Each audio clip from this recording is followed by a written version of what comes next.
Good morning and welcome back to the adventures of Macadamphia. To part 1 of our great northern Spain adventure. So we finally set off 2 weeks later than planned. We travelled out through the end of the Almanzora Valley and continued on to Baza. We then headed to Granada, but decided to cut the corner off in favour of a B road. As you can see from the map, we decided to head to Granada and then take the E5 up to Madrid rather than going the Murcia way or the Valencia way, which we have done many times in the past, and to be quite honest, quite bored of the route. Personally, I prefer this route because it's quieter and a lot more scenic, which makes for a lot more relaxing journey. So as we travel up to Madrid, let me explain to you what the aims of this trip are. So we live and work in Andalusia, Spain, where temperatures in the summer, July and August, can reach the mid-40s. This was fine for the first few years when we were in our 30s, but now we're in our 50s, it's a lot less bearable. And we decided, being as we've got a motorhome, what's the point of staying in Andalusia? We may as well head north where it's cooler and continue to do our activities up there. So this is going to be our first summer in northern Spain, and to be honest, a bit of a fact-finding mission. I've never been west of Santander, and Anfia's never been to the north at all. I've been researching this trip on and off for about 3 or 4 years, but we still really don't know what to expect. We know the temperature's going to be in the mid-20s for most of the time, but we don't know if we're going to exchange heat for humidity or end up being eaten alive by swarms of bugs. So here we are at our first stop, 100 kilometres north of Madrid. Good morning, welcome back to the adventures of Macadamphia. We're on our first leg of our northern Spain trip. We've covered about 600 metres. We're now about 100 metres north of Madrid. Where we currently are is an unplanned stop. It's the third choice we tried, but it's such a brilliant place. I think we're going to go for a walk and we'll actually take you along and show you. Really beautiful place next to a small pond.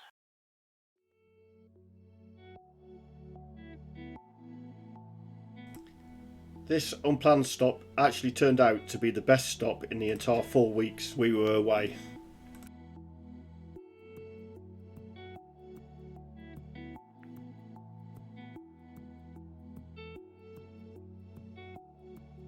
Okay, so we've got this lake, small pond, I don't know what you call it. That's described as a laguna on the description. Yeah, it's just stopped here by sheer chance. We tried to stop at one place, first place which we saw on park for the night, completely unsuitable. Second place was up there opposite a park and there was a dog barking in the background, so we thought, yeah, we don't want that all night. So then we tried the third place, which is actually about 12 kilometres in from the motorway. But to be honest, it is worth the trip to come this far away from the motorway, to have a peaceful night, not get bothered by anybody. So yeah, it's well worth it. So much so that we didn't get off first thing this morning. I certainly drove up some drone footage, and they've got a nice walk around this lake, so I thought we'll take a little walk, freshen up before we actually get back on the road. We covered 600 kilometres, 600 kilometres yesterday. We've got about another 350 to go, so we've done the worst of it. We had a good night's sleep. It was cold, got down to about 19 degrees in the night. Anthea actually had to get up and get the blanket, so great improvement on what we've been experiencing down in Andalusia. But still beautiful, absolutely beautiful, the weather here. And if you listen for a second, can you hear that? That's right, absolutely nothing. Really, really peaceful.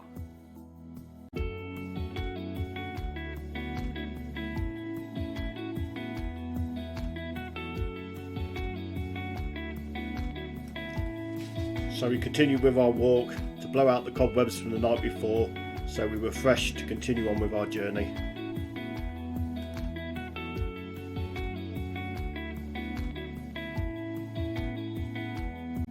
So they've got a little bird watching hide here. I'll put something down in the description with Google Maps pinning out exactly where this is.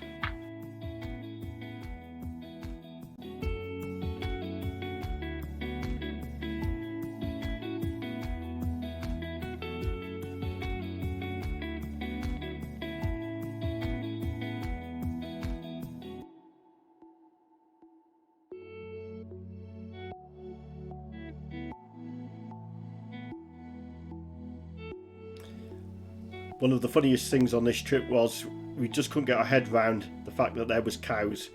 Sounds crazy, but it had been 20 years since we'd lived in an environment back in the UK where we were surrounded by cows. We just couldn't get our heads around it.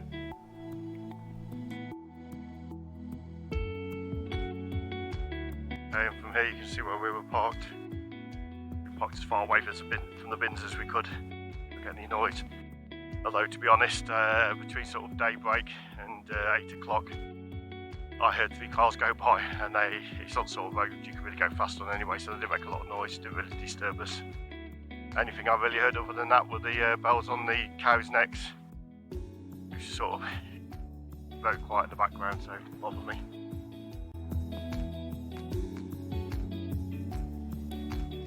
Anthea caught me up after trying to get some photos of ducks taking off and landing, but unfortunately they wouldn't oblige.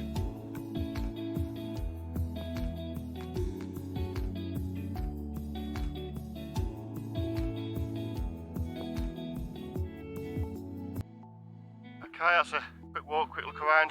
We're going to get back in the motorhome, everything's stowed away, and get on our way. We should be well on our way by sort of 10 o'clock time.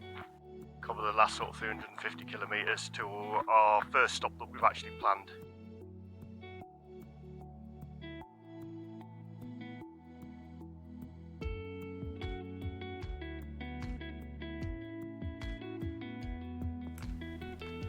So we continued on our journey to our next planned stop at the town of Rianho, which is next to a huge reservoir that promised good kayaking.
Welcome back. Today's the third day of our northern Spain adventure. We arrived yesterday around mid-afternoon at our first planned destination, which is Rianho. We managed to find a pretty good place to park. We're on the higher level above the small car park below, so we're not making a nuisance of ourselves up here, getting in the way of people trying to park their cars, and also with less chance of getting clonked up here. We've got quite a nice view. We're opposite the bridge here and opposite the reservoir here. Across the water there is actually the town of Rianho.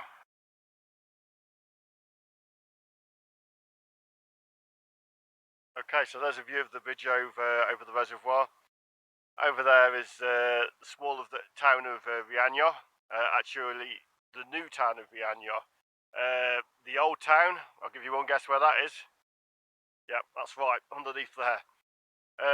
The new town was built in the late 1980s, and many of the old buildings of about 8 different villages which have been flooded by the reservoir were moved actually into this small village to save them the ones that were worthy of keeping. Very controversial at the time. They just managed to get the dam built just in time to meet the current European regulations at the time. Had they not, they would have had to restore all this all back to its original state. Originally, there was 3 major rivers went through here, which have completely been engulfed by the reservoir. But obviously, the feeds to those 3 rivers are what now feed this reservoir now. So today, we're not planning on doing much today. We're going to have a little bit of a bike ride, have a quick recce of where we can actually enter the water with the kayaks. I suppose today's going to be a bit of a fact-finding mission. See what's where we can get services, where we can get in with the kayaks. We've already got some bike rides planned, which people have done previously, so that should be a fairly easy one. And also from this, where we're parked here, there seems to be a really good walk. Not normally our sort of thing, but you can't really go that route by bicycle, and it looks like will be some really good views, so we probably will actually bite the bullet and do the walk. Okay, so we're going to get back up the top and we'll set the bicycles up.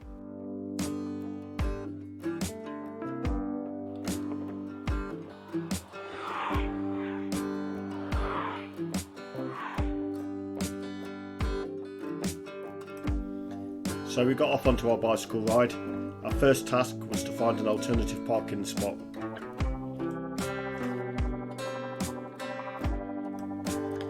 We found an alternative parking spot a few kilometres out of Rianho, which we kept in mind just in case the noise got a bit too much where we were.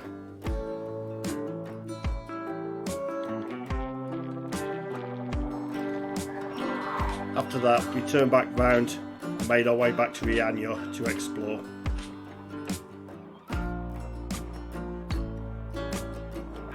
Your bike? Same as your bike?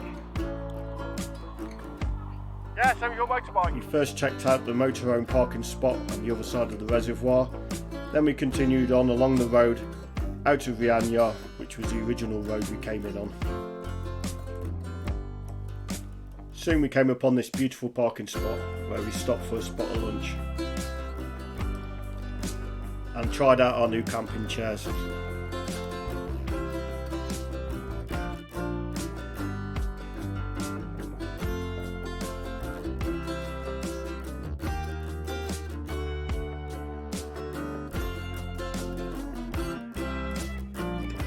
We then turned back round and headed back to Rianho to check out the water sports dock and potential kayak entry point.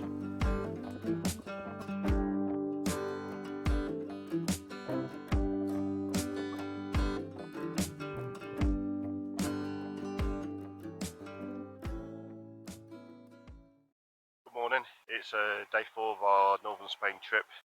We're still in Rianho. We're up earlier than we normally would like, because we're going to get off on a 10 kilometre walk. Takes us up to the peak, up above, looking down on the town of Rianho. So, final thoughts on Rianho. Definitely worth the trip up here. I would recommend probably 2 nights here at the max.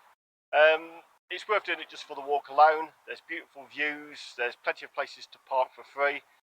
Nobody bothers you. At no time did we ever feel unsafe or that we might get our vehicle tampered with. The views are amazing, absolutely amazing, of the mountains and of the lake. If I'm forced to be critical, I'd say it's not very easy to get down to the lake. We actually didn't do any kayaking, which we planned to do. It's almost militarised, the access into it. It looks like a military checkpoint to get down to the down to the road, down to the edge of the lake. They're hiring a lot of their own equipment and everything, and it doesn't look very welcoming to bringing your own equipment. So, and that was really only the only real access point. There also wasn't a great deal of parking around there for motorhomes either. So yeah, not great for water sports if you're bringing your own watercraft. Access to the lake isn't that good. We may have tried to get down to it, but another problem brings us to the second problem here, which certainly isn't unique to Rianho. It's almost every touristy place. There's insufficient facilities for motorhomes. They've got motorhome parking on the other side near to the town, which we didn't go for because it's just too near to the noise.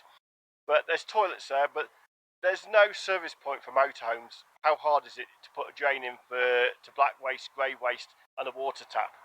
There's a service station there, there's a tourist centre there, and there's actually wasteland next to it, which you wouldn't have to disturb that much, put that facility in. But it just isn't there, so we're getting low on water, whereas we would have liked to stay an extra day, we're going to have to cut the stay short. So certainly not a good thing for tourism here. Okay then, so we're going to be moving on. We've got about 25 kilometres to go. We're going to be going up to a rest area that's meant to have a water point, even if we have to feed it in by a watering can, and then continue another 10 kilometres to the Picos de Europa, which is our next stop along our journey of northern Spain.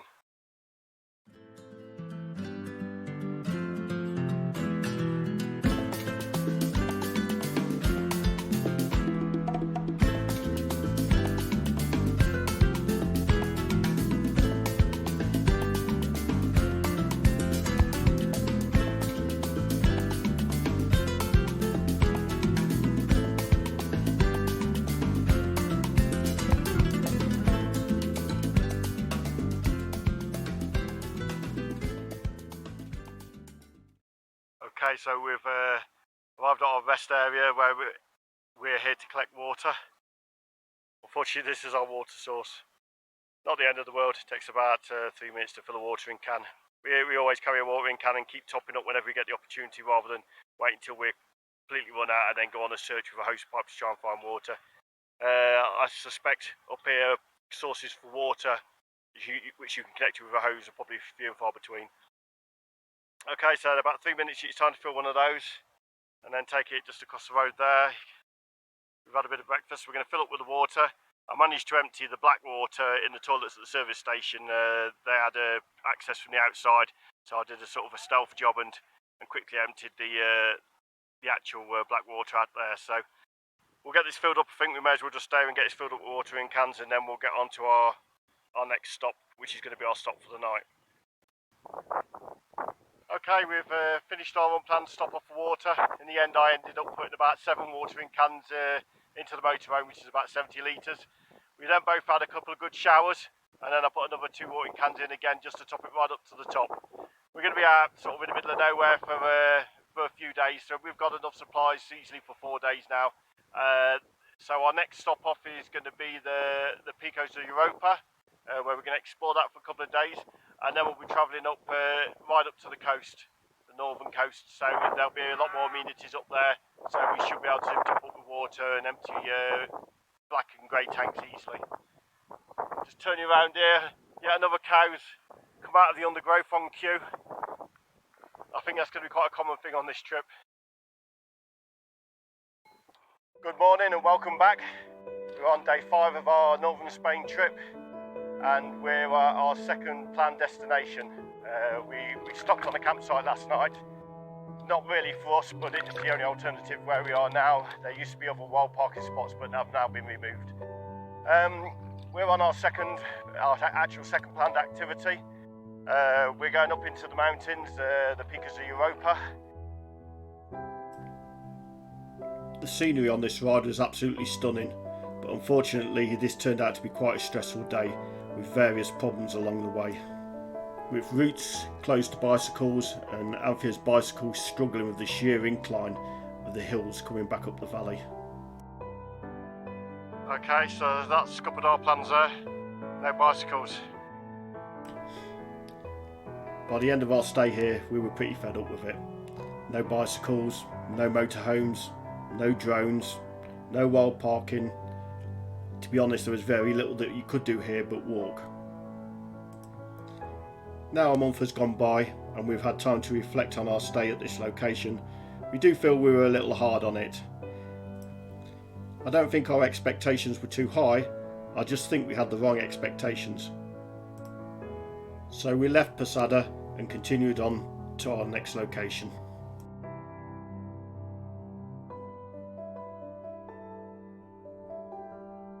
Cow block. Even then, some of the residents of Posada had other ideas. Escape just wasn't going to be easy.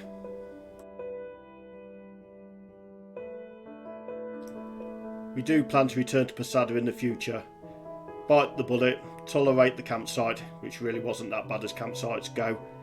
Use the minibus to go down and do the walk, which looks spectacular in the photos. and hopefully have a lot more leisurely and enjoyable time of it. So we continued on our journey to our next location. We decided not to go straight up to the coast and decided to try one more inland site first, being as Posada had been such a disappointment.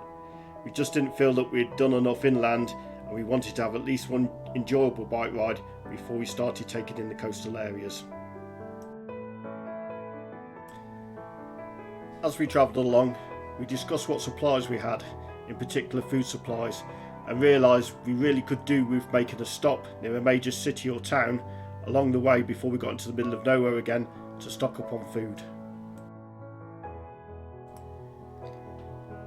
Being as it was Sunday, nowhere was open, so we decided the best option was to have a temporary stop about 20 kilometres south of Oviedo and stay there overnight and then go shopping in Oviedo first thing in the morning.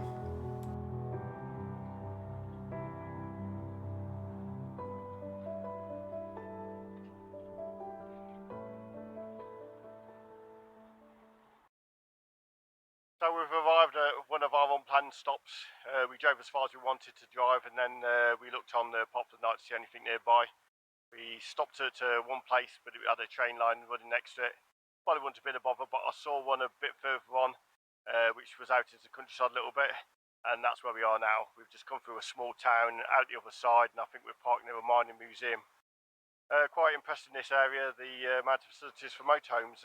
We've probably passed 20 kilometres, 3 motorhome service points where you can get rid of grey water, black water and a refill tap.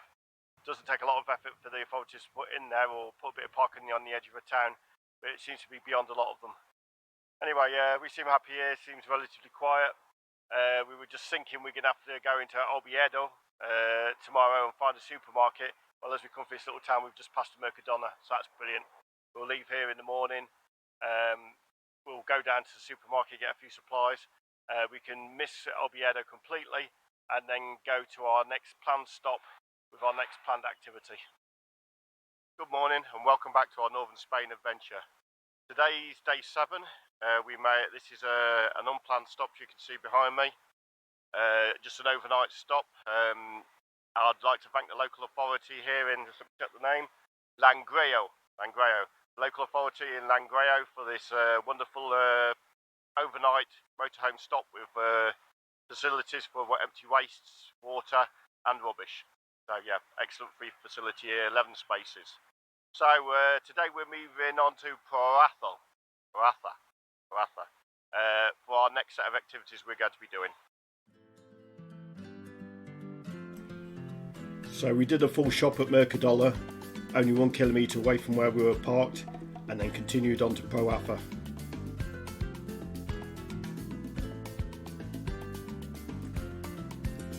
Eventually we arrived at our next destination, but things didn't exactly go to plan. Good morning and welcome back.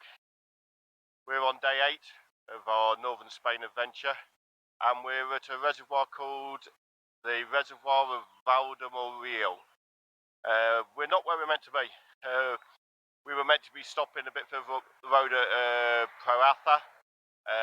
We were meant to be doing a couple of bike rides there, and one of those bike rides was going to include this lake, which we were going to check out to see if it's suitable for kayaks. Unfortunately, we overshot our stop. We realised we'd done it straight away, but it took sort of 6 kilometres for us to get to a point where we were going to be able to turn around and go back. By that time, we were only 3 kilometres from this spot, so we thought we may as well continue on and check it out. Now this morning we had every intention of setting up the kayaks and having to go on the lake. We weren't 100% happy with it, but we thought it'd be stupid not to take the opportunity to do it. But now we've woken up this morning and we've changed our minds. We're now. We're a bit, we still feel a bit tired. There's a lot of setting up with the kayaks and everything to be done. There's no guarantee that by the time we get out, it's not going to be really busy in this car park because it's quite tight. Will we be able to pack them away?